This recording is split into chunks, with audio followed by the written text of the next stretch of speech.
तो देखिए ये कुछ यूनिट है जिनमें से नीट के एग्जाम में क्वेश्चन पूछे जाते हैं और ये सब यूनिट आपको पता होने चाहिए। जैसे कि पहली है यूनिट ऑफ क्लासिफिकेशन। तो इसके आपको तीन आंसर मिलेंगे, टैक्सॉन, रैंक एंड कैटेगरी। यदि आपको तीनों ऑप्शन मिलते हैं तो आपको ऑल ऑफ द अबव करना है, अदरवाइज आपको टैक्सॉन, रैंक या फिर कैटेगरी में से कोई सेलेक्ट करना है। यूनिट ऑफ न्यूरल सिस्टम या फिर ब्रेन। यदि आपसे पूछा जाए कि न्यूरल सिस्टम या नर्वस सिस्टम या फिर ब्रेन की यूनिट क्या होती है तो आपको आंसर लगाना है न्यूरॉन। इसके बाद है functional unit of kidney. Kidney की फंक्शनल यूनिट क्या होती है? इसका आंसर है nephron. Nephron is the functional unit of kidney.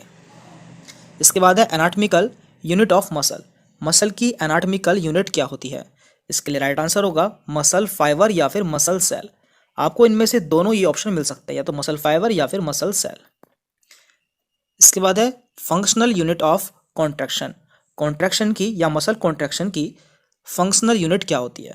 इसका राइट आंसर होगा आपका सार्कोमेयर। इसके बाद है functional unit of inheritance. Inheritance की फंक्शनल यूनिट क्या होती है? तो ये आप जानते होंगे, gene is the functional unit of inheritance. Unit of noise pollution, या फिर हम नॉइज पॉल्यूशन को किस यूनिट में मापते हैं? तो इसे हम मापते हैं डीबी या फिर डेसिबल, ये इसकी यूनिट होती है। इसके बाद है unit of ozone layer thickness. Ozone layer की थिकनेस की यूनिट क्या होती है? इसे हम कहते हैं ड्यू या फिर डॉप्सन यूनिट। इसके बाद है functional unit of nature. Nature की फंक्शनल यूनिट क्या होती है?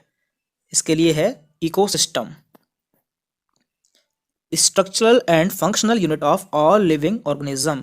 सभी लिविंग ऑर्गेनिज्म की स्ट्रक्चरल एंड फंक्शनल यूनिट क्या होती है? तो ये आप जानते होंगे, cell. Cell is the structural and functional unit of all living organism. इसके बाद है structural and functional unit of liver. Liver की स्ट्रक्चरल एंड फंक्शनल यूनिट क्या होती है? इसके लिए सही आंसर है hepatic lobules. Hepatic lobule liver की स्ट्रक्चरल एंड फंक्शनल यूनिट होती है।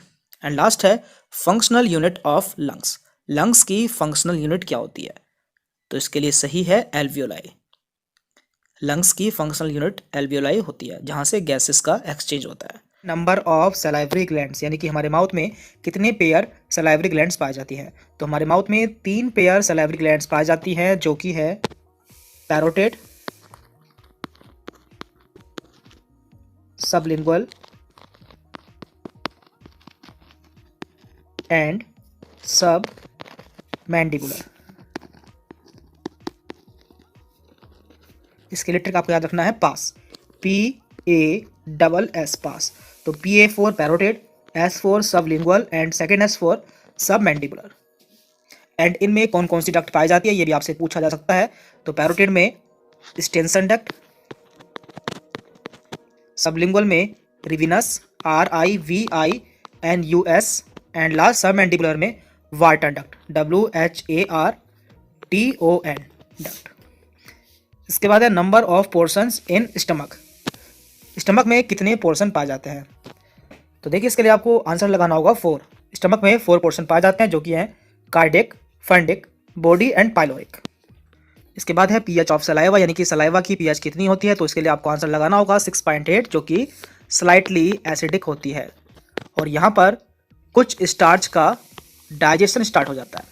इसके बाद है pH of gastric juice. Gastric juice की पीएच कितनी होती है? तो इसके लिए आपको आंसर लगाना होगा 1.8, जो कि एसिडिक होती है। इसके बाद है पीएच ऑफ ड्यूडेनम। ड्यूडेनम की पीएच कितनी होती है? तो इसका आंसर होगा आपका 7.8। PH of urine 6.0 and pH of blood 7.35 से 7.45। तो आपको ये सभी वैल्यू याद रखनी है। इसके बाद है ब्रीथिंग रेट, यानी कि हमारा ब्रीथिंग रेट कितना होता है? तो इसके लिए आपको आंसर लगाना होगा 12 to 16 टाइम्स पर minute. Life span of RBC. RBC का जीवन काल कितना होता है? 120 दिन। डब्ल्यूबीसी का जीवन काल, यानी कि लाइफ स्पैन ऑफ डब्ल्यूबीसी 13 से 20 दिन।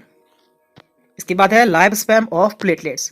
प्लेटलेट्स का जीवन काल कितना होता है? तो इसके लिए आंसर होगा आपका 8 से 9 दिन।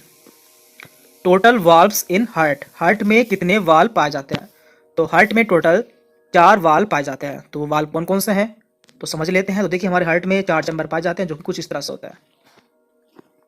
तो ये हार्ट की राइट साइड है एंड ये हार्ट की लेफ्ट साइड है। तो राइट साइड में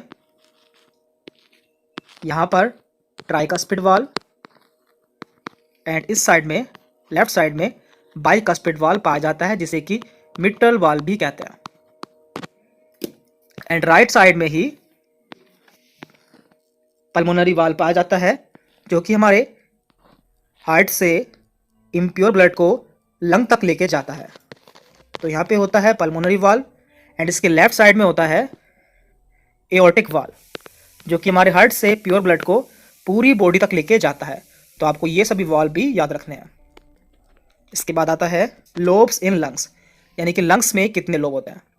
तो देखिए आपको याद रखना है लंग के राइट साइड में 3 लोब 1 2 3 एंड लेफ्ट साइड में 2 लोब होते हैं। लार्जेस्ट आर्टरी यानी कि हमारे शरीर में पाई जाने वाली सबसे बड़ी आर्टरी होती है एओर्टा जो कि हमारे हार्ट से अराइज होती है और हमारे बॉडी के डिफरेंट पार्ट तक ब्लड को लेके जाती है। एंड लास्ट है लार्जेस्ट वेन, हमारी बॉडी में पाई जाने वाली सबसे बड़ी वेन कौन सी होती है। तो इसके लिए आपको आंसर लगाना होगा इन्फीरियर वेना केवा जो कि हमारी बॉडी के डिफरेंट पार्ट से इम्प्योर ब्लड को लेकर हमारे राइट एट्रियम में आती है। तो आपको ये सभी पॉइंट्स याद रखने हैं क्योंकि इनमें से क्वेश्चन पूछ लिए जाते हैं।